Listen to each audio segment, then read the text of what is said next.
I remain your math teacher, Mr. Osas, aka Osazometry. Today we'll be taking another topic entirely, which is variation.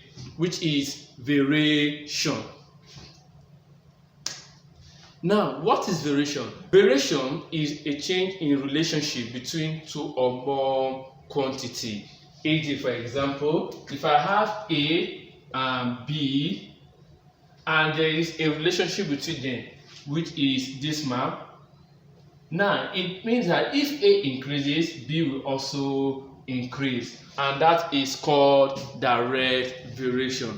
Of course, it is possible that A increases, B decreases, and that will take us to inverse variation. In summary, variation simply means changes, and the direction of change tells us the types of variation we have.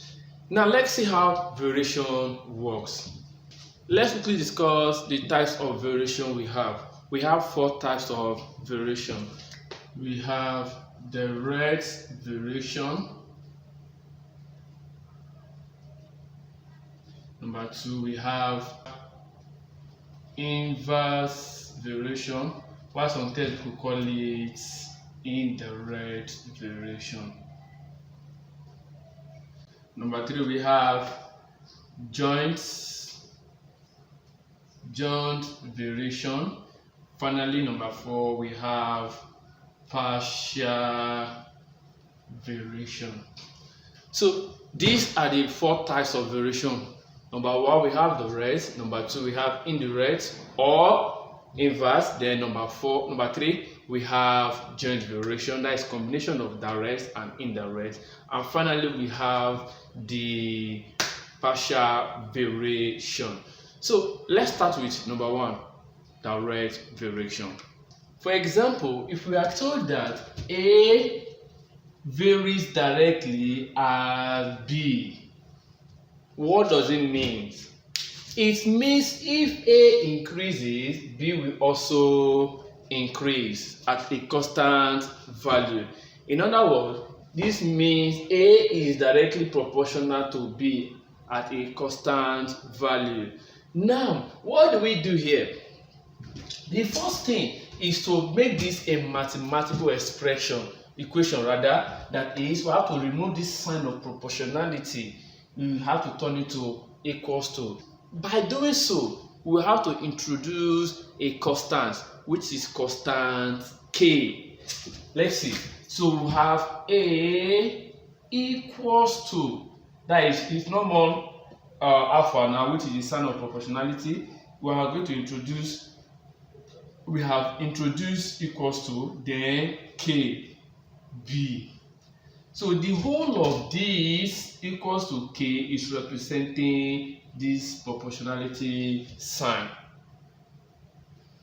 And this is just the basis of variation. The first thing you do, remove the sign of proportionality and introduce equals to K. And then from here, get your K, which is the constant. So from here now, since we have it as A equals to KB, ladies and gentlemen, this is the relationship between A and B. And do you know the funny thing about this relationship? Most questions will not ask you for the relationship, but you must get the relationship. That is just one secret in variation. They will not ask you for this formula connecting A and B. Though in some questions they will ask you, but just in case you are not asked, please take note. You must always find the relationship between A and B. So the relationship between A and B is always immediately you introduce your equals to K. That is your relationship between A and B. Example, this question. If D varies directly as T, remember as T on direct variation, and D equals to 32 and T equals to 2, Find the formula connecting C and T. Yeah, let's not forget. Another word for find the formula is find the relationship between D and T. So take note. In some questions, they will not ask you to find the formula. They will ask you for the relationship. Whichever language they are using, note that it's the same thing. Now, the first thing, we write out this one, the relationship, which is D varies directly. Oh, sorry. So we have solution.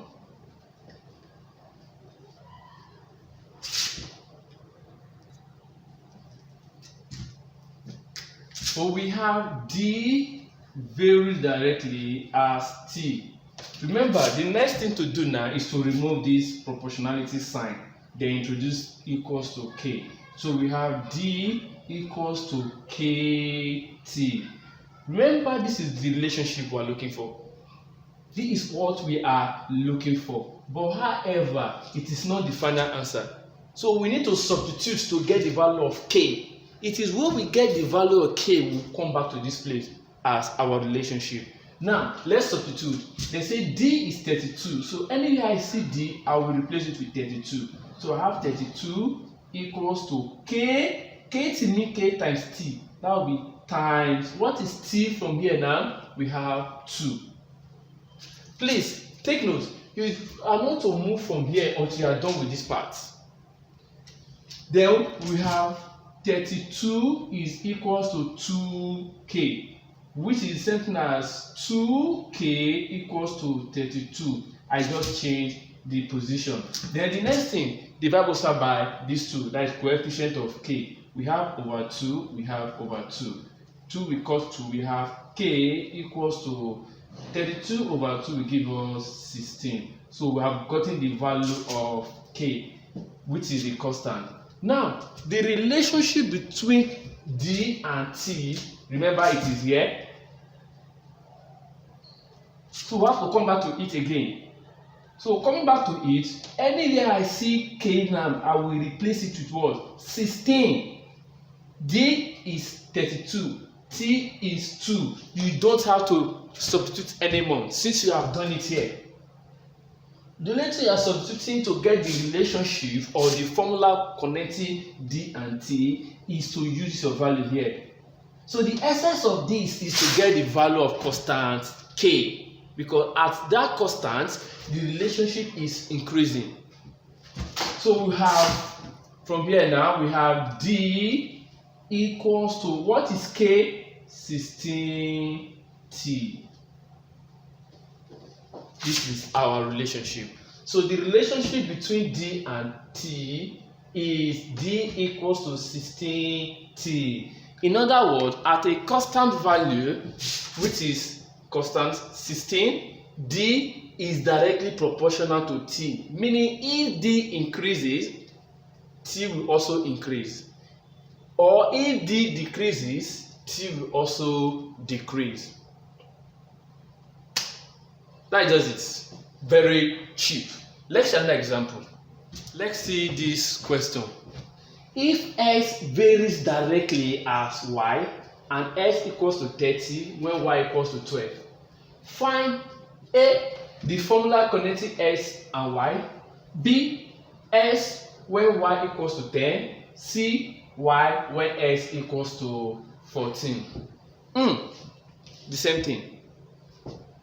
Mathematics is mental. You first of all calculate it first. Mathematics is all about thinking. You think about the question before you start. Now, what do I do first? I will have to start from the relationship x varies directly as y. Then from there, introduce my constant k. From there, substitute the value 30 and 12. Then from there, get the constant k. Then get my constant k back to the formula. That will give me the relationship. Then if from that relationship or from the formula connecting x and y, I will use to get my b and my c. Let's see. So we have x. Solution. X varies directly as y. With me, x is equals to k, then y, ky. Substitute. What is s? My s is 30. That will be 30 equals to k. We don't know it. We are looking for it. K times, that is ky mean k times y. Then y is what? 12. Then from there we have 30 equals to 12k, which is 12k equals to 30. I just exchanged the position. That's all. So from here I will have my k equals to 30 over 12. If you reduce to the lowest term, we're going to have 5 over 2. I haven't done this. Now that we have gotten the value of constant k, we are coming back to the formula here. Don't forget, the formula is always immediately you introduce your equals to k. So come back to this formula. So we have our a now, which is the first question we are asked. So s is equals to ky, which is s equals to, what is k now? 5 over 2y. So this is my answer.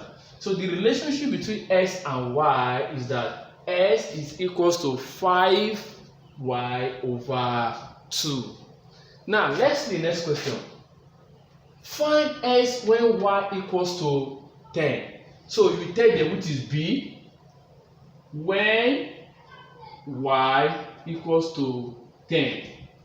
That means from the relationship, which is the formula here, anywhere you see y, substitute 10 for 8. That is why you must always get the relationship. I said it earlier, not all questions will ask you for it. Like this one, if you're lucky enough, you're asked. But in case you are not asked, you will always have to get it. So from here now, I need the relationship to get my x. So from here, I will say s, which is the formula, since s equals to 5y over 2, so we have s is equals to 5 times, what is y?